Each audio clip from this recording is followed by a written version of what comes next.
ओम नमो भगवते वासुदेवाय।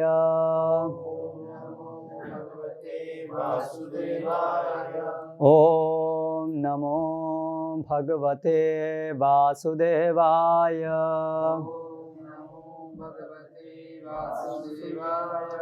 ओम नमो भगवते वासुदेवाय।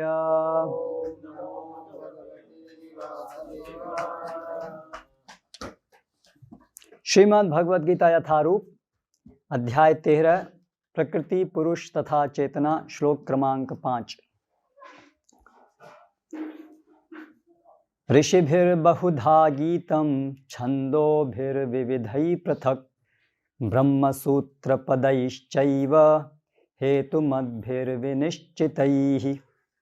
अनुवाद एवं तात्पर्य द्वारा कृष्ण कृपा मूर्ति श्री श्रीमद् अभय चरणारविंद भक्तिवेदांत स्वामी प्रभुपाद। विभिन्न वैदिक ग्रंथों में विभिन्न ऋषियों ने कार्यकलापों के क्षेत्र तथा उन कार्यकलापों के ज्ञाता के ज्ञान का वर्णन किया है। इसे विशेष रूप से वेदांत सूत्र में कार्य कारण के समस्त तर्क समेत प्रस्तुत किया गया है। तात्पर्य: इस ज्ञान की व्याख्या करने में भगवान कृष्ण सर्वोच्च प्रमाण हैं। फिर भी विद्वान तथा प्रामाणिक लोग सदैव पूर्ववर्ती आचार्यों का साक्ष्य प्रस्तुत करते हैं। कृष्ण आत्मा तथा परमात्मा की द्वैतता तथा अद्वैतता संबंधी इस अतीव विवादपूर्ण विषय की व्याख्या वेदांत नामक शास्त्र का उल्लेख करते हुए कर रहे हैं, जिसे प्रमाण माना जाता है। सर्वप्रथम वे कहते हैं, यह विभिन्न ऋषियों के मतानुसार है। जहाँ तक ऋषियों का संबंध है, श्री कृष्ण के अतिरिक्त व्यासदेव जो वेदांत सूत्र के रचयिता हैं, महान ऋषि हैं और वेदांत सूत्र में द्वैत की भली भांति व्याख्या हुई है। व्यासदेव के पिता पराशर भी महर्षि हैं और उन्होंने धर्म संबंधी अपने ग्रंथों में लिखा है, अहम त्वं च तथान्ये, तुम, मैं तथा अन्य सारे जीव, अर्थात हम सभी दिव्य हैं। भले ही हमारे शरीर भौतिक हों, हम अपने अपने कर्मों के कारण प्रकृति के तीनों गुणों के वशीभूत होकर पतित हो गए हैं। फलतः कुछ लोग उच्चतर धरातल पर हैं और कुछ निम्नतर धरातल पर हैं। ये उच्चतर तथा निम्नतर धरातल अज्ञान के कारण हैं और अनंत जीवों के रूप में प्रकट हो रहे हैं, किंतु परमात्मा जो अच्युत है, तीनों गुणों से अदूषित है और दिव्य है। इसी प्रकार मूल वेदों में, विशेषतया कठोपनिषद में, आत्मा, परमात्मा तथा शरीर का अंतर बताया गया है। इसके अतिरिक्त अनेक महर्षियों ने इसकी व्याख्या की है, जिनमें पराशर प्रमुख माने जाते हैं। छंदोभिः शब्द विभिन्न वैदिक ग्रंथों का सूचक है। उदाहरणार्थ, तैत्तिरीय उपनिषद जो यजुर्वेद का एक शाखा है, प्रकृति, जीव तथा भगवान के विषय में वर्णन करती है। जैसा कि पहले कहा जा चुका है, क्षेत्र का अर्थ कर्मक क्षेत्र है। क्षेत्रज्ञ की दो कोटियां हैं, जीवात्मा तथा परम पुरुष। जैसा कि तैत्तिरीय उपनिषद में 2:9 में कहा गया है, ब्रह्म पुच्छम प्रतिष्ठा। भगवान की शक्ति का प्राकट्य अन्नमय रूप में होता है, जिसका अर्थ है अस्तित्व के लिए भोजन या अन्न पर निर्भरता। यह ब्रह्म की भौतिकतावादी अनुभूति है। अन्न में परम सत्य की अनुभूति करने के पश्चात फिर प्राणमय रूप में मनुष्य सजीव लक्षणों या जीवन रूपों में परम सत्य की अनुभूति करता है। ज्ञानमय रूप में यह अनुभूति सजीव लक्षणों से आगे बढ़कर चिंतन, अनुभव तथा आकांक्षा तक पहुंचती है। तब ब्रह्म की उच्चतर अनुभूति होती है, जिसे विज्ञानमय रूप कहते हैं, जिसमें जीव के मन तथा जीवन के लक्षणों को जीव से भिन्न समझा जाता है। इसके पश्चात परम अवस्था आती है, जो आनंदमय है, अर्थात सर्व आनंदमय प्रकृति की अनुभूति। इस प्रकार से ब्रह्म अनुभूति की 5 अवस्थाएं हैं, जिन्हें ब्रह्म पुच्छम कहा जाता है। इनमें से प्रथम 3 अन्नमय, प्राणमय तथा ज्ञानमय अवस्थाएं जीवों के कार्यकलापों के क्षेत्रों से संबंधित होती हैं। परमेश्वर इन कार्यकलापों के क्षेत्रों से परे हैं और आनंदमय हैं। वेदांत सूत्र भी परमेश्वर को आनंदमयोभ्यासात कहकर पुकारता है। भगवान स्वभाव से आनंदमय हैं। अपने दिव्य आनंद को भोगने के लिए वे विज्ञानमय, प्राणमय, ज्ञानमय तथा अन्नमय रूपों में विस्तार करते हैं। कार्यकलापों के क्षेत्र में जीव भोक्ता या क्षेत्रज्ञ माना जाता है, किंतु आनंदमय उससे भिन्न होता है। इसका अर्थ यह हुआ कि यदि जीव आनंदमय का अनुगमन करने में सुख मानता है तो वह पूर्ण बन जाता है। क्षेत्र के ज्ञाता क्षेत्रज्ञ रूप में परमेश्वर की और उसके अधीन ज्ञाता के रूप में जीव की तथा कार्यकलापों के क्षेत्र की प्रकृति का यह वास्तविक ज्ञान है। वेदांत सूत्र या ब्रह्म सूत्र में इस सत्य की गवेषणा करनी होगी। यहाँ इसका उल्लेख हुआ है कि ब्रह्म सूत्र में नीति वचन कार्य कारण के अनुसार सुंदर रूप में व्यवस्थित हैं। इनमें से कुछ सूत्र इस प्रकार हैं। न वेदश्रुतेः 2-3-2, न आत्मा श्रुतेः 2-3-18 तथा परात्तु तच्छ्रुतेः 2-3-40। प्रथम सूत्र कार्यकलापों के क्षेत्र को सूचित करता है, दूसरा जीव को और तीसरा परमेश्वर को, जो विभिन्न जीवों के आश्रय तत्व हैं। ओम ज्ञानतिमिरान्धस्य ज्ञानञ्जनशलाकया चक्षुरुन्मीलितं येन तस्मै श्रीगुरवे नमः। श्रीचैतन्यमनोभीष्टं स्थापितं येन भूतले स्वयं रूप कदा मह्यं ददाति स्वपदान्तिकं।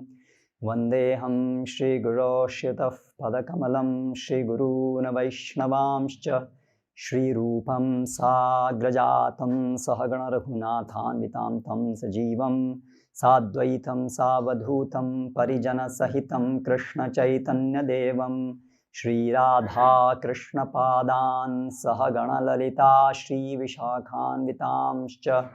जय श्रीकृष्णचैतन्य प्रभु नित्यानन्द श्री अद्वैत गदाधर श्रीवासादि गौरभक्तवृन्द। हरे कृष्ण कृष्ण कृष्ण हरे हरे, हरे राम राम राम हरे हरे।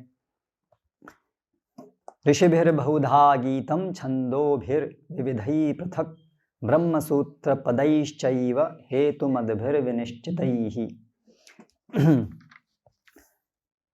तो इस अध्याय में अभी तक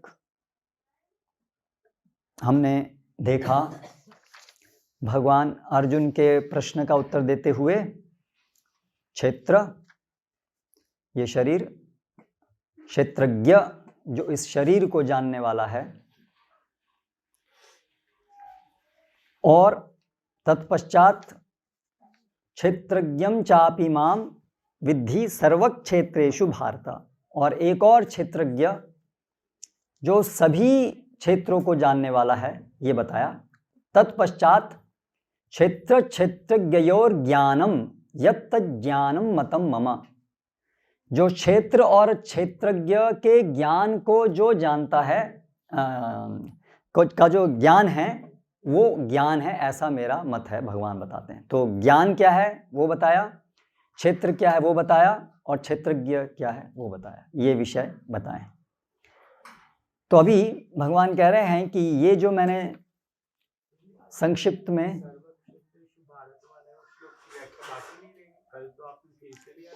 हाँ लेकिन वो तो उससे पहले कर चुके थे।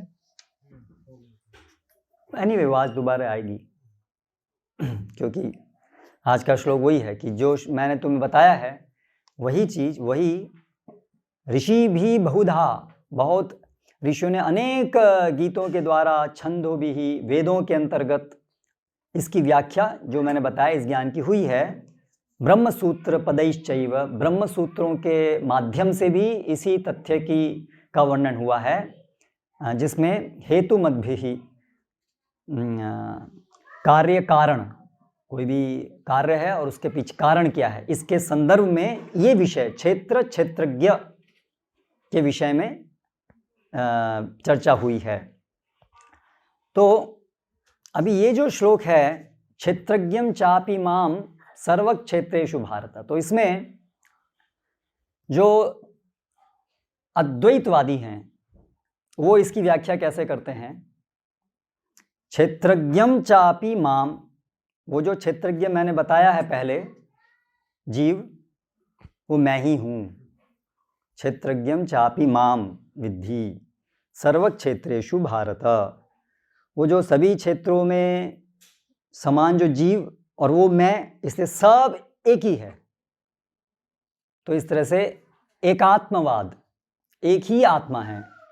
आत्मा परमात्मा दो नहीं है और अलग अलग आत्माएं भी नहीं हैं, और इस तरह से अंततः सब कुछ एक है। एकात्मवाद ये अद्वैतवादी बोलते हैं और ये बहुत प्रचलित है। आत्मा सो परमात्मा, सरल शब्दों में बोलें तो आत्मा ही परमात्मा है। तो आचार्यगण अभी इस विषय को बताते हैं कि ये स्पष्टतः जानना यही ज्ञान है।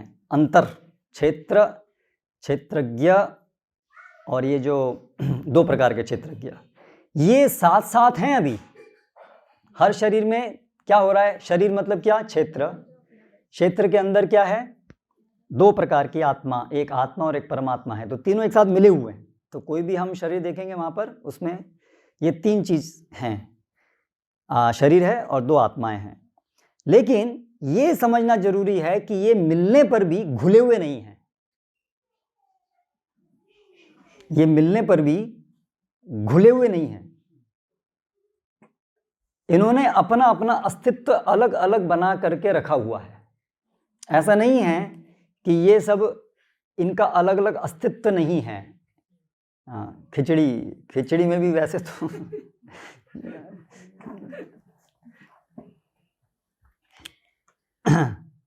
तो ये विषय को समझो। तो इसमें अभी वो क्या बोलते हैं शंकराचार्य, इसमें जो इसकी टिप्पणी जो करते हैं श्लोक की, उसमें बताते हैं कि यहाँ पर कृष्ण क्या कह रहे हैं? क्षेत्रज्ञम चापि माम, कि वो जो परमात्मा हैं, परम सत्य जो हैं, तो वो भी अज्ञान से बाहर आ गए हैं। ये श्लोक को में वो व्यक्त कर रहे हैं कि क्षेत्रज्ञम चापि माम, कि वो जो सभी क्षेत्रों में जो आत्मा और मैं वो एक ही है। यानी कि वो जो अज्ञान था कि मेरा अलग अस्तित्व है, वो समाप्त। मैं और वो आत्मा एक ही है। तो इस तरह से वो जो परमात्मा एक परम सत्य, एक अलग अपने को एक इंडिविजुअल मान रहा है, वो भी एक अज्ञानता का ही एक लक्षण है। वो भी यहाँ पर भगवान अभी समाप्त कर रहे हैं कि वो आत्मा और मैं ये एक ही हैं, ऐसा यहाँ पर समझाया जा रहा है। तो बलदेव विद्याभूषण बताते हैं कि यदि ये तर्क को लिया जाए कि अभी जो परम सत्य हैं वो अज्ञानता से बाहर निकल गए हैं, कि वो आत्मा सब और मैं एक ही हैं, तो फिर शिक्षक और शिष्य का जो संबंध है वो समाप्त हो जाएगा। क्योंकि अगर अज्ञानता से बाहर निकल गए, और अज्ञानता से बाहर निकलने का अर्थ ये है कि अभी कृष्ण जो हैं और वो जो अर्जुन हैं वो एक ही हैं, तो फिर कृष्ण अर्जुन को उपदेश कैसे कर रहे हैं? उपदेश करने के लिए एक उपदेशक और एक जो व्यक्ति उपदिष्ट है वो जरूरी है। तो अगर ये भेद खत्म हो गया तो फिर भगवान श्री कृष्ण का इस समय उपदेशक होने का पोजीशन भी वो समाप्त हो जाएगी। और यदि वो अभी भी अज्ञानता में हैं, उनके अनुसार कि अज्ञानता है भेद मानना कि मैं और अलग अलग हैं, तो यदि वो अभी भी उस अज्ञानता में हैं तो फिर अज्ञानी व्यक्ति उपदेशक कैसे बनेगा? तो इसलिए ये तर्क स्वीकारनीय नहीं है। कि यहाँ पर ये तात्पर्य है कि जब हम ये जान लें कि मैं और आत्मा सब एक है, तब वो ज्ञान है। इसका अर्थ ये नहीं है। इसका अर्थ है ये समझना कि शरीर है, आत्मा है, और आत्मा से अलग एक परमात्मा है। तो भगवान ने भगवद गीता के अंदर ही अलग अलग जगह पर इस बात की पुष्टि की है कि आत्मा और परमात्मा अलग अलग हैं। जैसे कि द्वौमौ पुरुषौ लोके शरश्चाक्षर एव च शरः सर्वाणि भूतानि कूटस्थ अक्षर उच्यते। भगवान बताए कि दो प्रकार के जीव हैं, शर और अक्षर। उत्तमः पुरुषस्त्वन्य परमात्मेति उदाहृतः यलोकत्रयम् आविश्य बिभर्ति अव्यय ईश्वरः। तो लेकिन इन दोनों से परे, शर और अक्षर से परे परमात्मा इति उदाहृतः, जिसको परमात्मा कहा गया है। तो शर, अक्षर और परमात्मा तीनों की बात करते हैं। तो उस श्लोक में भी भगवान बता रहे हैं कि परमात्मा अलग है, आत्मा अलग है। अक्षर मतलब आत्मा है। अक्षर कूटस्थ, जो लिबरेटेड है, जो उसकी स्वरूप अवस्था में है। क्षर मतलब जो कंडीशनड है, जो पतित है, क्षर। कूटस्थ अपनी स्वाभाविक संवैधानिक स्थिति में नहीं है, वो कंडीशनड स्टेट में है। तो क्षर, अक्षर, ये दो प्रकार के जीव। लेकिन उत्तमः पुरुषः, एक और उत्तम पुरुष है इन दोनों से, परमात्मा इति उदाहृतः, जिसको परमात्मा कहा गया है। यो लोकत्रयम् आविश्य, जो तीनों लोकों में सब जगह पर व्याप्त है। तो इस प्रकार से इस बात को भगवान भगवद गीता में बताए हैं। फिर एक श्रुति का श्लोक है जिसमें बताया है कि जिस प्रकार से एक ही आकाश अलग अलग घट के अंदर अलग अलग प्रतीत होता है, उसी प्रकार से एक ही आत्मा अलग अलग शरीरों में प्रकट होती है। तो ये श्लोक जनरली उदित किया था, घटाकाश फटाकाश, कि जैसे घट के अंदर का आकाश जब घट के फटता है तो वो बाहर के आकाश से मिल जाता है। तो उसी प्रकार से वास्तव में ये जो आत्मा अलग अलग जो हमें अनुभूति होती है अभी कि हम अलग अलग आत्मा हैं, वो वास्तव में अलग अलग आत्माएं नहीं हैं। वो तो केवल एक भ्रम है कि हम अलग अलग इंडिविजुअल हैं। हमारा जो व्यक्ति का जो अनुभव है वो एक भ्रम है केवल। वो ऐसे ही जैसे कि, तो वो बताते हैं कि जैसे इसमें बताया है कि आकाश जो है वो रिफ्लेक्ट होता है, प्रतिबिंबित होता है, अलग अलग घटों के अंदर है, वो अलग अलग प्रतिबिंबित होता है। तो उसी प्रकार से ये परमात्मा है। तो वहाँ पर आचार्य बताते हैं कि वास्तव में वहाँ पर जो आकाश को जो बताया गया है उससे इंगित नहीं है कि वो जिसकी बात हो रही है आत्मा, उसका कोई आकार नहीं है, उसकी कोई किसी प्रकार का गुण नहीं है। क्योंकि जिसका कोई आकार नहीं, जिसका कोई गुण नहीं है, वो कभी प्रतिबिंबित नहीं हो सकता। रिफ्लेक्ट क्या होता है? जिसका कोई भौतिक, जिसका कोई गुण है वो चीज़ रिफ्लेक्ट होती है, जिसका कोई आकार नहीं है। जब हम कहते हैं कि आकाश रिफ्लेक्ट हो रहा है घट के अंदर, तो वास्तव में उसके जो ताराकण इत्यादि जो उसका इस समय गुण के अंदर प्रस्तुत है वो रिफ्लेक्ट होते हैं।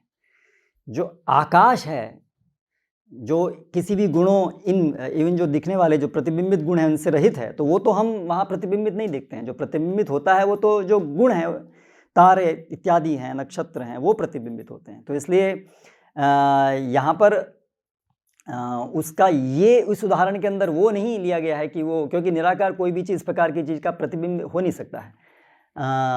यहाँ पर परमात्मा के विषय में बताया गया है कि वो एक ही परमात्मा जो प्रतिबिंबित होती है, मतलब उसका एक रूप है, उसके गुण हैं, लेकिन वो अलग अलग शरीरों में सब जगह पर अलग अलग कार्य इत्यादि वो करती है। और यदि वो आत्मा के संदर्भ में लिया जाए तो वो एक आत्मा अलग अलग शरीरों के अंदर अलग कार्य करती है। उसी प्रकार से वो जो श्लोक है, देहिनोऽस्मिन् यथा देहे कौमारम यौवनम जरा तथा देहांतर प्राप्ति धीरस्तत्र न मुह्यति। तो उस श्लोक के अंदर भी जो शंकराचार्य हैं वो क्या कहते हैं, देहिनः, तो वहाँ पर देहिनः मतलब एक वचन, देहिनः अस्मिन् यथा देहे। तो बोलते हैं कि देखो ये बताया कि एक ही आत्मा है, देहिनः अस्मिन् यथा देहे कौमारम, एक ही आत्मा है, नहीं। तो आपने अगर ध्यान दिया होगा, श्रील प्रभुपाद तात्पर्य में लिखते हैं कि आत्मा अनेक हैं। इस बात को इससे पहले ही श्लोक में बताया जा चुका है। करेक्ट? कौन सा श्लोक? नत्वेवाहम नेमे जनाधिपाः भविष्याम सर्वे वयमतः परम। तो आत्मा की अनेकता को वहाँ पहले ही श्लोक में वर्णित किया गया है। इसलिए यहाँ पर जो देहिनः शब्द जो है, जो वो एक कक्षा को वर्णित करता है, ना कि एक आत्मा को। तो इस प्रकार से ये विषय बड़ा ही महत्वपूर्ण है कि आत्मा, हम भगवान नहीं हैं और भगवान मतलब उनका एक रूप, उनके गुण हैं, दिव्य गुण हैं। श्रील प्रभुपाद कितनी बार लिखते हैं कि यही चीज पूरे भारत के अंदर जो भी पूरा वैदिक वांग्मय है उसको पूरा खत्म कर दिया है इस गलत विचार ने कि आत्मा ही परमात्मा है। क्योंकि उससे पूरा जो है, जो शास्त्रों का जो सार है, कृष्ण को जानना, कृष्ण की भक्ति करना, वो खत्म हो गया। क्योंकि भक्ति करने के लिए जरूरी है भगवान भक्त दो अलग अलग होंगे तभी भक्ति होगी। अगर भक्त और भगवान एक ही हैं तो कौन किसकी भक्ति करेगा। इसलिए ये जो मायावाद, इसको मायावाद कहते हैं, ये जो है समस्त वैदिक ज्ञान को खत्म करने वाला है ये मायावाद जो है। इसलिए चैतन्य महाप्रभु मायावाद भाष्य सुनील है सर्वनाश, ये मायावाद भाष्य जो है वो सर्वनाश करने वाला है। तो जब प्रकाशानंद सरस्वती से चर्चा हुई चैतन्य महाप्रभु की, तो वहाँ पर भी यही प्रश्न उठा कि प्रकाशानंद सरस्वती ने बोला कि आप कीर्तन करते हैं, उसमें हमें कोई दोष, इसमें हमें कोई गलत नहीं, हम कह रहे हैं आप कीर्तन कर रहे हैं, ठीक है, आप नाम ले रहे हैं, लेकिन आप ये वेदांत दर्शन क्यों नहीं पढ़ते हैं। सन्यासी का धर्म, वो तो सन्यासी का धर्म है वेदांत दर्शन पढ़ना। तो चैतन्य महाप्रभु वहाँ पर उनको बताते हैं कि जो आचार्य हैं शंकराचार्य, उन्होंने इस वेदांत दर्शन को मुख्य वृत्ति से को छोड़ करके गौण वृत्ति से, लक्षण वृत्ति से उसकी व्याख्या की है, जिससे वो जो वेदांत सूत्र की जो महत्व है वो आच्छादित हो गया। मुख्य वृत्ति से वेदांत की महानता उजागर होती है और लक्षण वृत्ति से वो ढक जाती है। तो क्या अर्थ है मुख्य वृत्ति और लक्षण वृत्ति का। मुख्य वृत्ति भक्तिसिद्धांत सरस्वती महाराज बताते हैं कि मुख्य वृत्ति का अर्थ है जो उसका डिक्शनरी मीनिंग है, जो भी उसका शब्दों का जो सीधा सीधा जो अर्थ है उसके अनुसार चीज़ों को समझना, सीधे सीधे अर्थ समझना। जैसे श्रील प्रभुपाद बहुत बार उदाहरण देते हैं ना भगवद गीता में, पहले श्लोक में से एक उदाहरण देते हैं लक्षण वृत्ति करने का। बहुत लोग लक्षण वृत्ति करते हैं, क्या देते हैं उदाहरण, हाँ, गंगायाम घोषः। तो उदाहरण देते हैं भगवद गीता के प्रथम श्लोक में से, क्या बताते हैं, धर्म क्षेत्रे कुरुक्षेत्रे। तो क्या बताते हैं इस संदर्भ में, तो कुरुक्षेत्र जो है वो शरीर है। सामान्य रूप से आप देखिए तो बहुत सारी भगवद गीताओं में इसी प्रकार से व्याख्या हुई है। वो क्या कहने का आशय है उनका कि वास्तव में कोई धर्म क्षेत्र, कोई कुरुक्षेत्र ऐसा नहीं कि कोई युद्ध हुआ था और कोई वास्तव में कोई पांडव थे, ये तो एक रूपक है। गुजरात के अंदर भी बड़ा प्रसिद्ध है ना ये एक मत है पूरा, 5 पांडव मतलब 5 इंद्रियां हैं, कुरुक्षेत्र मतलब ये शरीर है। अर्थात पूरी तरह से इस पूरी महाभारत, पूरे सब चीज़ों को रूपक के रूप में वर्णित करने से वो जो उसका सीधा सीधा अर्थ है, तो कुरुक्षेत्र, प्रभुपाद बोलते हैं कुरुक्षेत्र आज भी है और कुरुक्षेत्र ऐतिहासिक दृष्टि से शास्त्रों में अंदर वर्णित है, हमेशा से ये स्थान रहा है। ऐसा नहीं कि बाद में बना दिया गया है, तो हमेशा से रहा है। तो जब यहाँ भगवान कह रहे हैं धर्म क्षेत्र कुरुक्षेत्र, मतलब वो स्पष्टतः वहाँ बात कर रहे हैं कि उस क्षेत्र में, कुरुक्षेत्र नामक उस जो जगह है उसमें मामकाहा पांडवाश्चैव किम अकुर्वत संजय, मेरे और पांडु के पुत्रों ने क्या किया, वो ये कह रहे हैं। तो इसको एक रूपक की दृष्टि से समझाना, वो एक तात्कालिक कुछ समझाने के लिए ठीक है, पर उसका अर्थ ये नहीं है कि वो एक वास्तविक तथ्य नहीं है। तो इस प्रकार से सीधे सीधे शास्त्रों के अर्थों को ना लेने के कारण पूरे भारत के अंदर आध्यात्मिक ज्ञान का लोप हो गया है। इसलिए शोभा बोलता है, मैंने इसलिए ये भगवद गीता जो हमने लिखी है, भगवद गीता यथारूप लिखी है, ये मुख्य वृत्ति सीधे सीधे उसका अर्थ है। तो जैसा उन्होंने बताया कि जो गौण वृत्ति है उसका उपयोग कहाँ हो सकता है कि यदि किसी स्थान पर जो सीधा अर्थ है उसका कोई वो अर्थहीन ही है, उसका कोई अर्थ नहीं निकल सकता, तो उस जगह पर उसका गौण वृत्ति को उपयोग में लाते हैं। उसके नियम हैं। तो इस प्रकार से नहीं कि जहाँ सीधा सीधा स्पष्ट है धर्म क्षेत्र कुरुक्षेत्र समवेतायुत्सवाः, तो वहाँ पर हम गौण वृत्ति क्यों लगाएं? नहीं तो फिर अपने अपने आशय सब अपने अपने, तो यही तो वो है ना वर्ड जगलरी, कि एक ही तो जो शास्त्रों को केवल एक व्याकरण की दृष्टि से अगर पढ़ना चाहेंगे तो फिर व्याकरण की दृष्टि से उसका, प्रभुपा लिखते हैं ये एक फैशन बन गया है स्कॉलर्स के लिए आज, कि व्याकरण का उपयोग करके एक एक चीज़ के अलग अलग अर्थ उसको निकालना, उसमें वो आनंद लेते हैं और वो सोचते हैं यही उनकी महानता है। तो ये जो है वो वास्तव में ये पांडित्य नहीं है। इसलिए भगवान बोलते हैं जो इस ज्ञान के अलावा जो कुछ भी है वो अज्ञान है। तो वो तथाकथित जो ज्ञानी हैं, स्कॉलर्स हैं, वो ज्ञानी नहीं है, वास्तव में अज्ञानी है वो, और वो दूसरों को भी भ्रमित कर रहे हैं। तो लेकिन शंकराचार्य जी जो हैं वो चैतन्य महाप्रभु कहते हैं उनका दोष नहीं है शंकराचार्य जी, क्योंकि शंकराचार्य जी जो हैं वो तो, उनको भगवान का आदेश था कि वो मायावाद असच्छास्त्रम प्रच्छन्नम बौद्धम उच्यते। खुद शिव जी बताते हैं पार्वती जी को पद्म पुराण के अंदर कि कैसे मैं कलयुग में ब्राह्मण का रूप धारण करके प्रच्छन्न बौद्धम, जो छुपा हुआ रूप में जो बौद्ध फिलॉसफी है, दर्शन है, उसको मैं प्रस्तुत करूंगा। और ये मायावाद असत शास्त्र है, ये वास्तविक शास्त्र नहीं है, ये असत शास्त्र। प्रभुपाद लिखते हैं इम्पायस, इससे सारा अशुभ होता है। लेकिन उसका एक विशेष हेतु था, जिस हेतु के लिए शिव पुराण में बताया है कि भगवान ने आदेश दिया शिव जी को कि आप जाकर के असत शास्त्र का उल्लेख कीजिए नास्तिकों को गुमराह करने के लिए। शिव पुराण में भगवान, हाँ भगवान शिव जी को बोलते हैं। पद्म पुराण में शिव जी पार्वती जी को कह रहे हैं, शिव पुराण में भगवान शिव जी को कह रहे हैं कि आप जाकर के ये कार्य करना। तो इस प्रकार से जो शंकराचार्य जी हैं वो शिव जी के अवतार हैं और एक विशेष हेतु से उन्होंने इस प्रकार, तो वो जो है वो केवल उस समय के लिए, जो शंकराचार्य जी का जो मत है वो उस समय के लिए केवल उपयोगी था, जो बौद्ध से प्रभावित लोग थे उनको लाने के लिए। तो इसलिए उन्होंने नास्तिक और आस्तिक में दोनों में एक मिश्रित करने का एक कार्य किया। इसलिए उन्होंने इस प्रकार से एक उसको गोल गोल करके करा। करेक्ट क्यों योगेश जी? जो आपके वहाँ सुनते हैं वो कुछ कुछ मिलता है ना ऐसे से, गोल गोल गोल गोल हर चीज़ का। वो अस्पष्टता होना ही उनका फिलॉसफी है, क्योंकि स्पष्ट हो जाएगा तो सीधा सीधा पता चल जाएगा, इसलिए वो अस्पष्ट ही रखना है।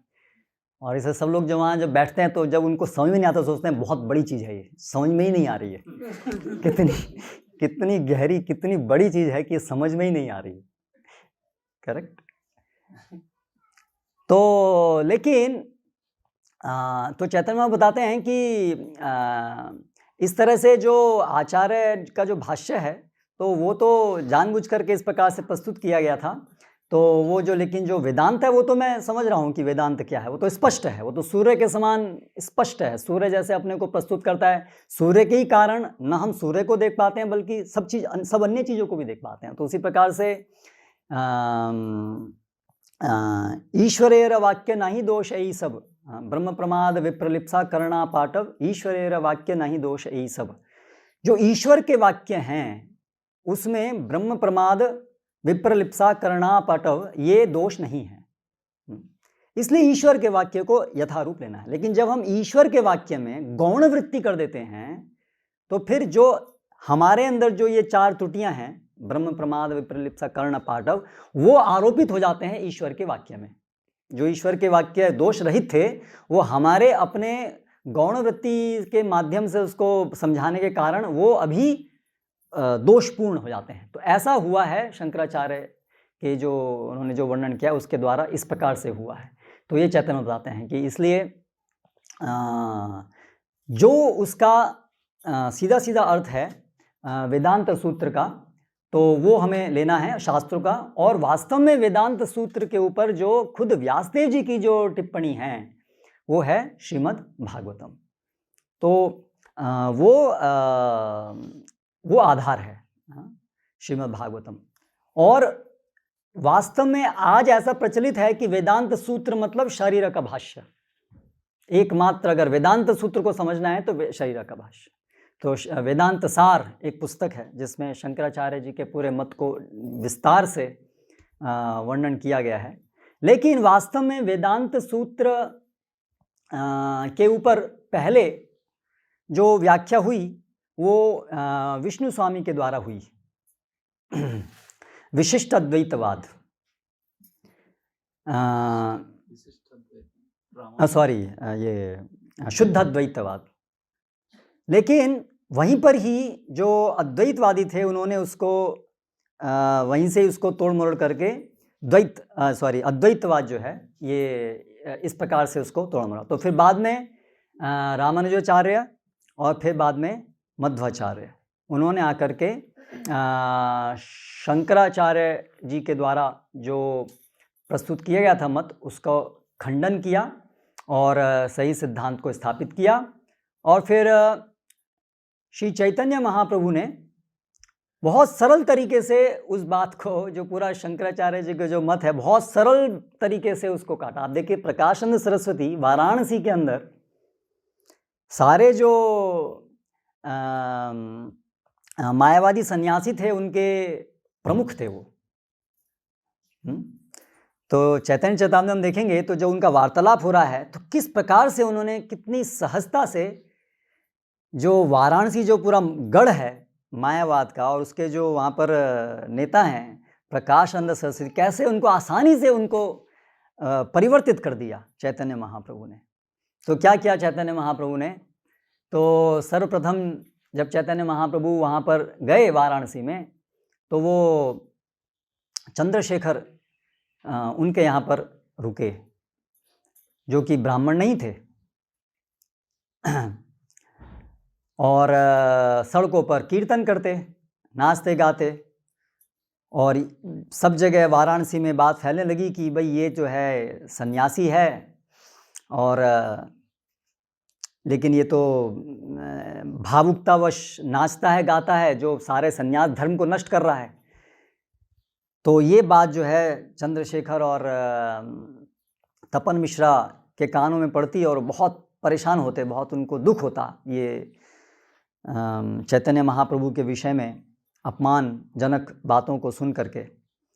तो क्या किया जाए? तो उन्होंने, जब उनसे रहा नहीं गया तो उन्होंने चैतन्य महाप्रभु के सामने अपने को प्रस्तुत किया और बताया कि ये हमसे सुना नहीं जाता है, इस प्रकार से आपका अपमान होता है।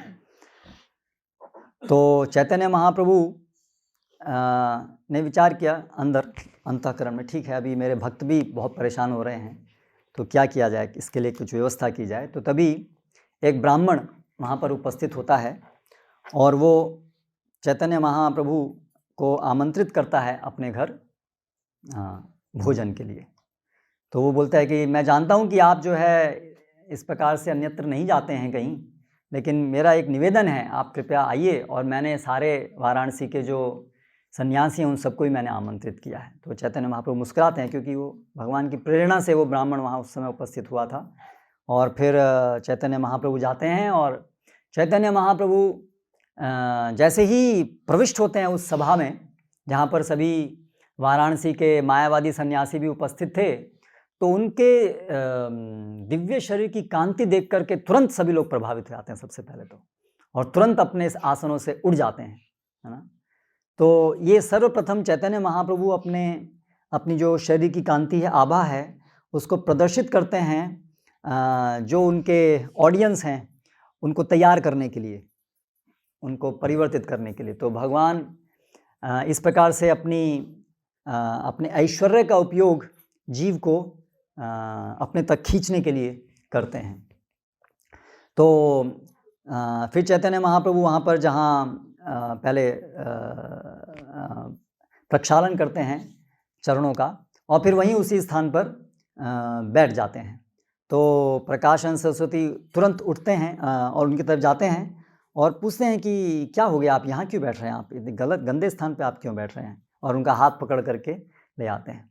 तो इस प्रकार से वहाँ से एक तो जो एप्रिसिएशन है, जो उनका एक चैतन्य महाप्रभु का जो उन्होंने एक सराहा, उनके सौंदर्य को सराहा, तो ये इस प्रकार से उनकी एक सेवा, अनजाने में एक सेवा हो गई, जिससे वो सुकृति बननी शुरू हो गई। तो वो जो मायावाद जो हृदय के अंदर छाया हुआ था, वो पाप कर्मों का भी फल है। वो सब सही चीज़ को, सही ज्ञान को ना समझ पाना। तो ये सुकृति विशेष रूप से भगवान की सेवा, भगवान के भक्तों की सेवा करने से वो सुकृति प्राप्त होती है, जिससे वास्तविक श्रद्धा हृदय में उत्पन्न होती है। तो वो अनजाने में वो सेवा वो कर रहे थे, और इसी के लिए उन्होंने वो अपना ये ऐश्वर्य का प्रदर्शन किया था।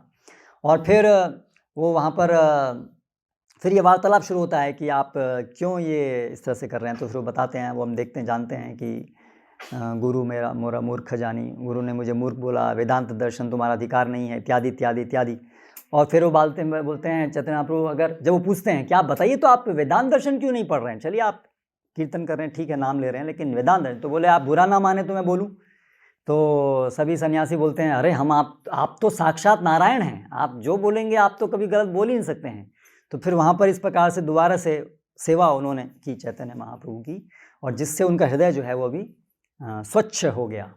और फिर चैतन्य महाप्रभु उनको ये वचन बताते हैं बड़ी सरलता से कि ईश्वर के वाक्य में ये 4 दोष नहीं हो सकते हैं। इसलिए जो शंकराचार्य हैं, उन्होंने ये सब जो गौण वृत्ति से सारे वेदांत का को जो समझाया है, सभी शास्त्र को जो बताया है, उससे वो जो ईश्वर के वाक्य जो दोषों से रहित हैं, उसमें आरोपित हो गए हैं। तो भगवान का देह चिन्मय है, सच्चिदानंदमय विग्रह है भगवान, उसको उन्होंने आच्छादित कर दिया अपने टीका से, अपने वचनों से। तो इस प्रकार से वो सब बहुत, और हम देखते हैं उसके प्रभाव से सारे के सारे जो वाराणसी के मायावादी सन्यासी थे, वो इस अपने मत को छोड़ करके चैतन्य महाप्रभु की शरण में आते हैं।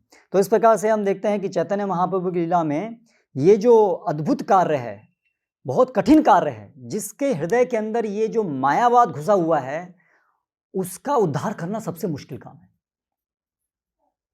एक जो इंद्रिय भोग में लिप्त है, वो व्यक्ति का उद्धार भी आसान है, लेकिन जिसके अंदर ये गहनता में उतर गया है कि आत्मा ही परमात्मा है, उसका उद्धार होना बड़ा मुश्किल है। क्योंकि उसने अच्छे से विचार किया है कि आत्मा कौन है, परमात्मा कौन है, और अच्छे से विचार करके गलत निर्णय लिया है कि मैं ही भगवान हूँ, जो बिल्कुल तर्क रहित है ना। मैं ही भगवान हूँ। जैसे एक और वो तर्क बताते हैं यहाँ पर आचार्य कि जैसे अभी किसी चीज़ को यदि प्रतिबिंबित होना है, तो वहाँ पर कोई दूसरी चीज़ भी होगी तभी वो प्रतिबिंबित होगी। यदि सब एक ही है तो कैसे प्रतिबिंब होगा, कैसे किस चीज़ का होगा, है ना। तो ये सब प्रकार से तर्कहीन है कि सब कुछ एक ही है। तो फिर अज्ञानता कुछ अलग है ना, अज्ञानता जो है वो आई तो सब एक कैसे है फिर, तो बिल्कुल तर्कहीन है। लेकिन ये लोगों को भ्रमित करती है, क्योंकि अंततः ये जो बात है, ये ईश्वर से ईर्ष्या की अभिव्यक्ति है, भगवान से ईर्ष्या की अभिव्यक्ति है कि भगवान कोई नहीं। क्योंकि जहाँ पर हम भगवान को स्वीकार करते हैं, उनके व्यक्तित्व को स्वीकार करते हैं, वहाँ पर शरणागति की बात आती है। तो वो नहीं लेना है, उसी का ही बसते बसते बसते बसते जीव अंत में यहाँ तक पहुँच जाता है कि चलो मैं ही वो हूँ, जो सब है वो एक ही है। तो इस तरह से प्रभुपाद बताते हैं ये अंतिम पाश है माया का, और जो बहुत गहराई से जीव को अज्ञानता में बांधता है। ठीक है, यहाँ पर समाप्त करते हैं। हरे कृष्णा। कोई प्रश्न?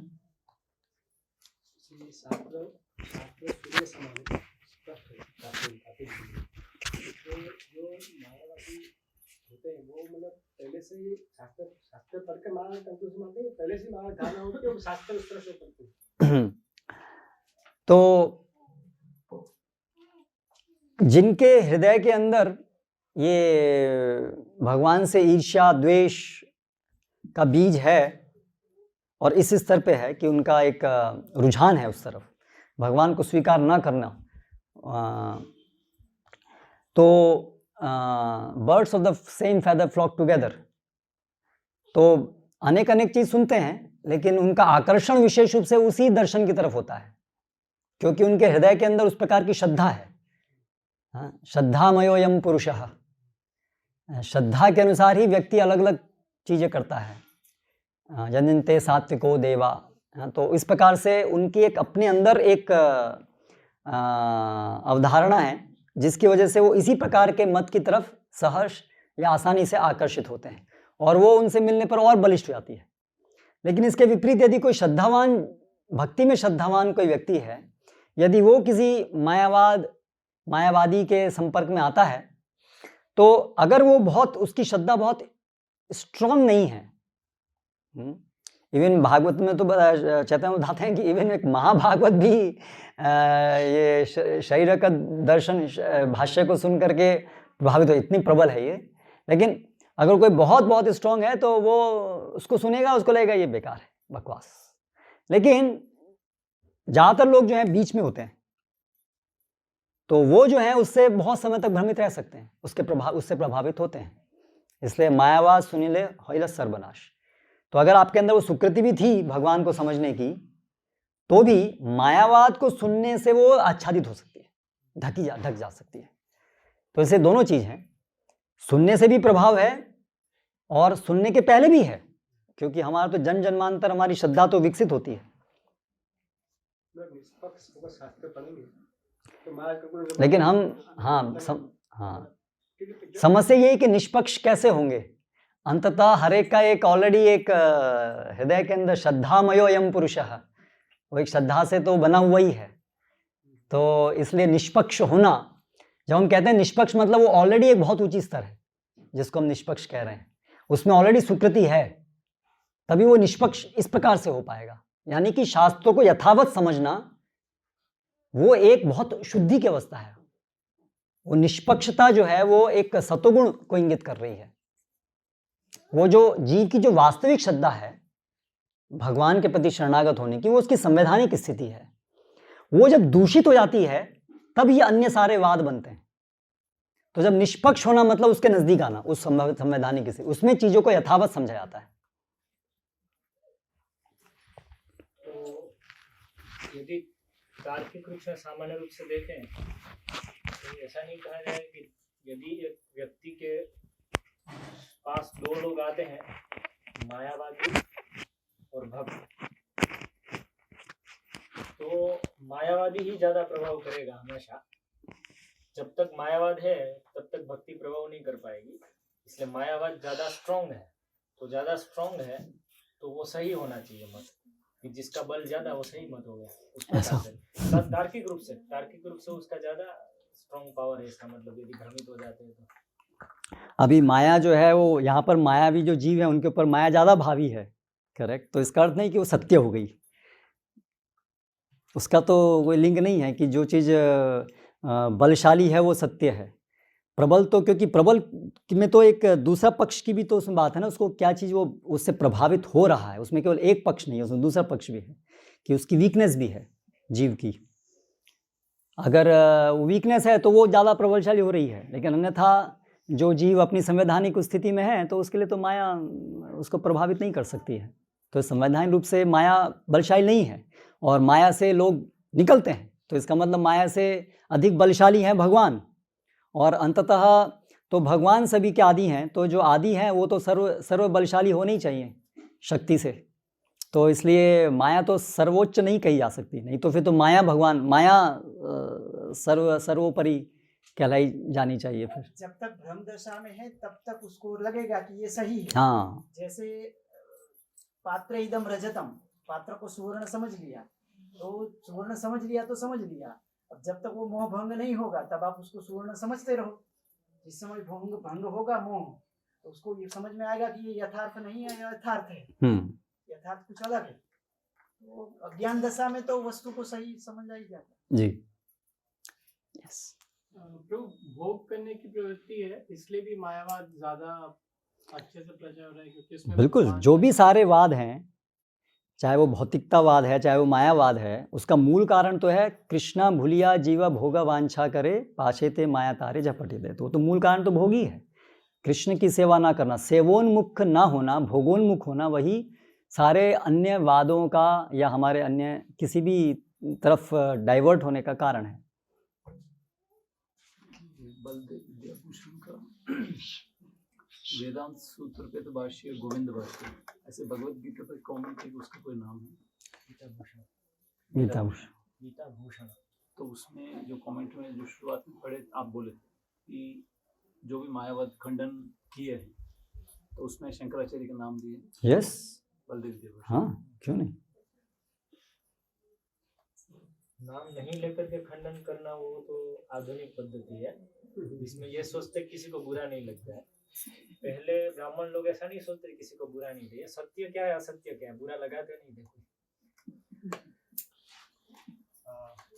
विचार था कि जो घट में जो आकाश है और जो सर्वव्यापी आकाश है, इस ये जो दृष्टांत दिया भी जाता है तो उसके जो सभी जो पहलू हैं वो जीव और ईश्वर के जो स्वरूप है उस पर तो लागू नहीं होते हैं।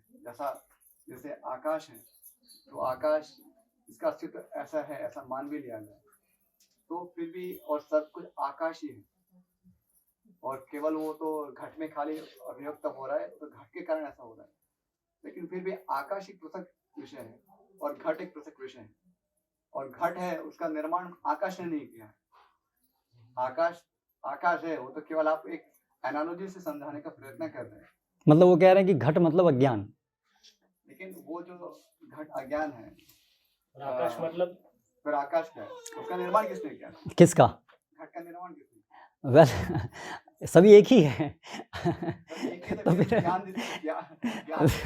तो फिर कैसे अज्ञान? इसके ऊपर एक पुस्तक है माधव संप्रदाय में रचित हुई है, डज इल्यूजन एग्जिस्ट, ये एक सर्कुलर लॉजिक से तो आचार्यों का ही जो तर्क है उसको स्थापित करते हुए पूरी एक पुस्तक है, डज इल्यूजन एग्जिस्ट, क्या भ्रम का अस्तित्व है? क्योंकि यदि हम कहें कि भ्रम में अनेक प्रतीत होता है, भ्रम में अनेक प्रतीत होता है, तो भ्रम का अस्तित्व अनेकता आने से पहले होना, यस, तभी ब्रह्म उसमें पड़ेगा।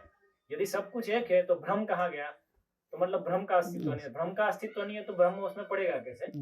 और यदि भ्रम का अस्तित्व है तो दो हो गए, ब्रह्म और भ्रम। या प्रभुपाद भी इस बात को लॉजिक को क्या बोलते हैं? पूरा विस्तार, वो पूरी इतनी मोटी पुस्तक है उसके विषय में, संस्कृत में ही बनाई और अंग्रेजी में उसका अनुवाद किया। ठीक है, अभी समय हो गया। हरे कृष्णा। श्रील प्रभुपाद की जय।